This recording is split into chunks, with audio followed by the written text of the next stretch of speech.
Hi, I'm Matt. Welcome back to Hitchcock's Motorcycles. In our last video relating to the Himalayan 450, we were discussing touring ergonomics and comfort. And one customer picked up that he felt that we'd made a glaring omission for that video. We hadn't. We decided that the product was so good that it demanded and deserved its own video. This video is about the Veridian Cruise Control for the 450s. This was the first bike from Royal Enfield to feature liquid cooling and a fly-by-wire throttle, which allowed the aftermarket to come up with one of the cleverest accessories I've seen recently, the Veridian Cruise Control. This is as close to a full factory cruise control as you're able to get without it actually being a factory part. It's basically a plug and play product, and I'll show you briefly how you fit it. Veridian state in the instructions that most people will be able to fit this within an hour or two. I think it in general takes less than an hour, and whilst I'm discussing the product with you, we decided not to show you a fitting guide because the Veridian one is so good. And when you open the box, you'll get a comprehensive set of instructions which also has a QR code that leads you to the Veridian video, which I don't think I could do a better job of. So I will point you in that general direction for your fitting guide. This is more of a how it works and what's it like in the real world. So in this instance, I've already had a cruise control fitted to this bike. And what I'm going to do is just talk you briefly through how you go about fitting it. In the background, there's going to be some pictures or some video of my colleague Neil, our workshop engineer, actually fitting it to this bike. But I'm just going to briefly talk you through the steps. It plugs into the OBD reader or OBD port on the 450 Himalayan. And the hardest part of the whole operation is actually lifting the petrol tank off the bike. So when it comes to fitting yours, I would recommend that you run the bike as low as possible to make that an easier job. Once you've got the tank off the motorcycle, you need to mount and connect the wiring to the throttle and mount the three button control to your handlebars. And realistically, apart from the connectors underneath the tank here, it's as easy as that. So what do you get in the box? I'm going to try and talk you through this in as simple terms as possible. I'm not an auto electrician, so I can't actually explain to you the technicalities of how it works, but I can show you how to plug it in and what it's trying to do. So we start off with the OBD port, and we've got a block connector that looks exactly the same as the one under the seat. Just be careful when you come to fit this, because the pins in this are quite long and it would be easy to bend a pin. So just take your time, make sure that it goes in and seats correctly. And then we only have 3 other connections, one of which is to the actual switchgear that operates the system, and the other 2 go up to your throttle or plug in under the tank to the wiring that goes up to your throttle. This is so that the brains of the outfit here can control when you activate the cruise and lock with the factory ECU where you've actually got the throttle position so it maintains your speed. It's that simple. And hopefully you've seen some footage of Neil, our workshop engineer, fitting it. How does it work in practice? And besides the wiring loom and the instructions, this is the only other thing you get in the box. And this is the switchgear that actually controls the unit when you're riding.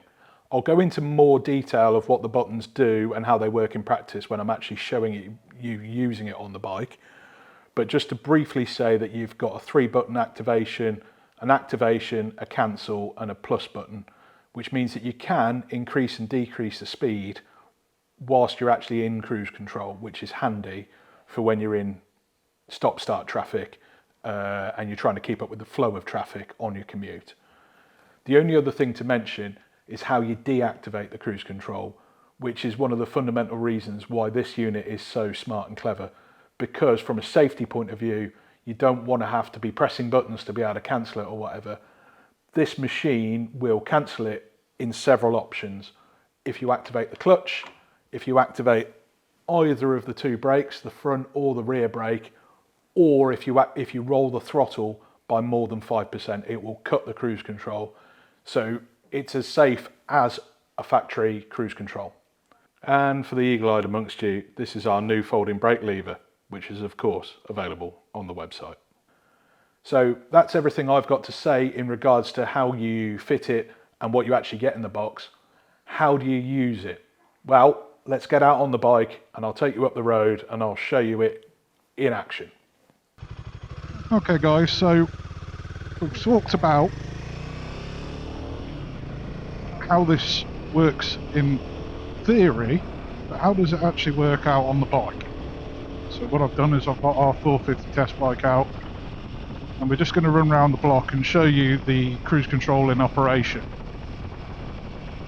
I'll just move out onto some slightly faster roads before we start the demonstration. But going through the 450 as a Swiss Army knife of a bike, how will this benefit you with your normal riding? Well, if you're commuting on the bike, you can use the cruise control to modulate your speed in town situations. So if you want to stick to 30 or 40 on your commute, you can use it to maintain your speed and hopefully stop you getting some speeding tickets. In other ways you could use it is if you're on a longer touring run and you might want to relax for a little while, keep your wits about you around here. You might want to relax for a while and just be able to move your hands, etc. Guys that are downsizing from bigger bikes that might have them as standard will understand the benefits of cruise. So we're in the 30 now. I'll just briefly talk you through the buttons. We have a plus, a set and a cancel button. The cruise control is only activated above 30 miles an hour. So as long as you're doing 30 or above, you can set it by pressing the set button at the bottom there. If you want to improve your speed, you press the plus button and it will move up in 3 kilometers an hour increments. If you want to cancel it, you can pull the clutch in, you can activate either of the brakes, or you can roll the throttle grip by 5% and that will deactivate it. Or of course you can just press the cancel button. So as soon as we're out of this 30 zone, I'll get us up to speed and then I'll activate it.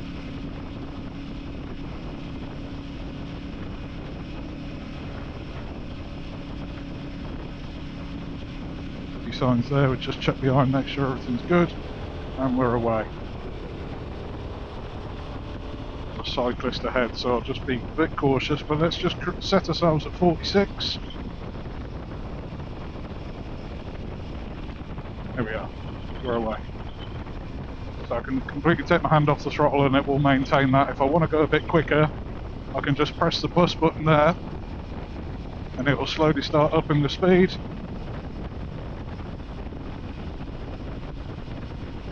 So you can maintain your gap, maintain your distance to your traffic in front of you, or you can, just relax and take in the beautiful views in the countryside around you.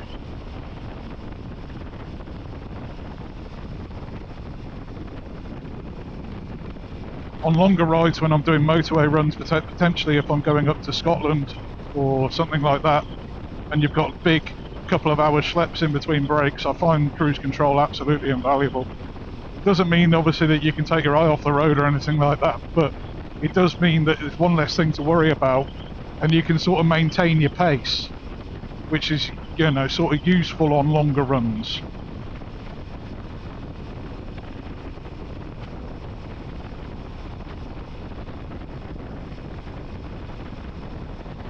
So for instance, I know that car's a long way off, but we're getting a bit close to the traffic in front. If we just press the set button down, that will actually knock our pace down the touch by 3 kilometers. So we can just knock it down. We are actually coming up to an island shortly, so we'll just back it off, just to demonstrate. So we're down to about 40 mile an hour there.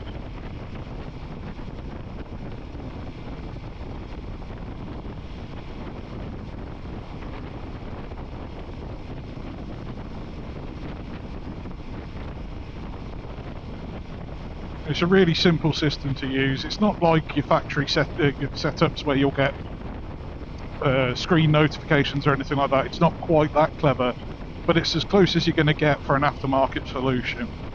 I think it works absolutely effortlessly, and I genuinely would fit this as the first modification I'd make if I did pick up a 450.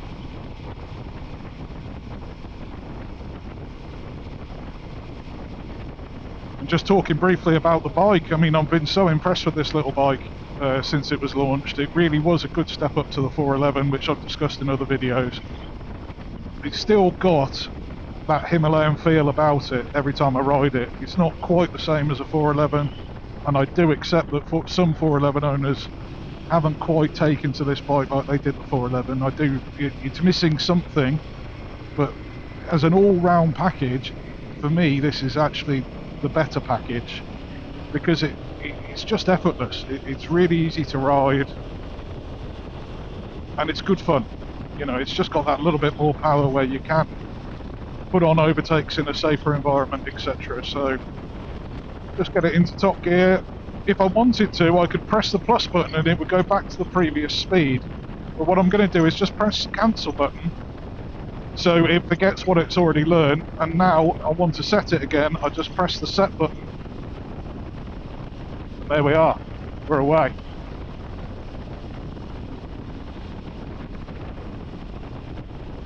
It really is as easy as that.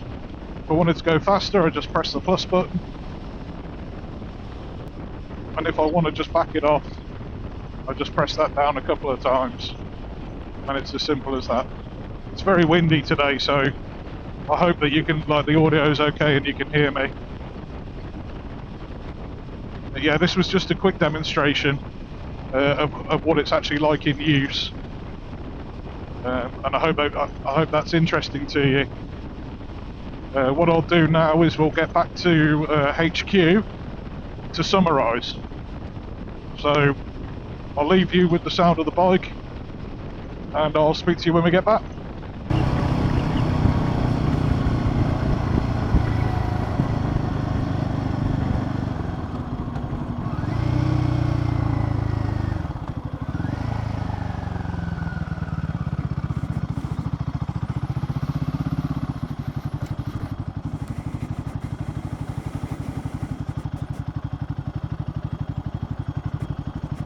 Well, hopefully you've just seen me out and about on our 450 test bike, and you've seen me using the cruise control in real term or real world environments.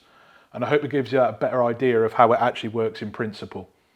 Like I say, this is as close to a full factory cruise control as you're going to be able to get for a bike such as this. And it's worth pointing out that it doesn't just work for the Himalayan 450.